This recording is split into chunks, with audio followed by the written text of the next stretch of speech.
ترکیه کې د انټرپول پولیسو لخوا د جبهې مقاومت مشر احمد مسعود ونیول شو.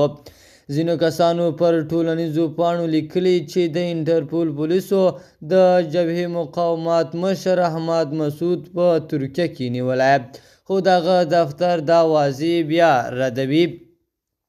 احمد مسعود وړم کال په هیواد کې له سیاسي بدلون وروسته ترکیې ته ولاړ او اوس هلته ژوند کوي. ځینو کسانو په تیرو څو ورځو کې پر ټولنیزو پاڼو د معتبرو سرچینو په حواله لیکلي چې احمد مسعود د انټرپول پولیسو لخوا په ترکیه کې نیول شوی دی.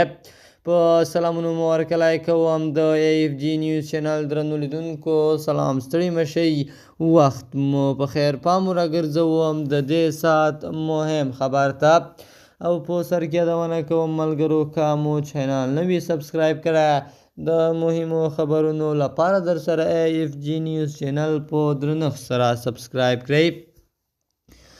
سږکال د احمدشاه مسعود تلین یوازې پر خواله رسنیو د تیر جمهوري حکومت د ځینو چارواکو او دغه پلویانو له لوري د پیغامونو او تبصرو خپرولو باندې منځل شوی.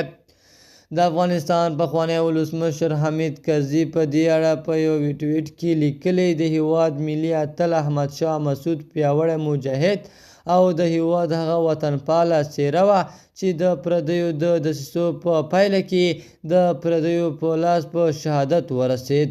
د هیواد د جهادي دغه ستر انسان یا د افغانستان د ټولو خلکو په زړونو کې به د تل لپاره پاتې شي. همدارنګه د تیر جمهوري حکومت د مصالحې حلي شورا مشر احمدشاه مسعود ته نږدې کس عبدالله افغانستان کې د استقلال غوښتنې او ټولنیز عدالت لپاره د احمدشاه مسعود د مبارزې ستاینه کړې ده. د AFG نیوز چینل درنو لیدونکو، دا اوس زموږ د ساعت چمتو شوی خبر.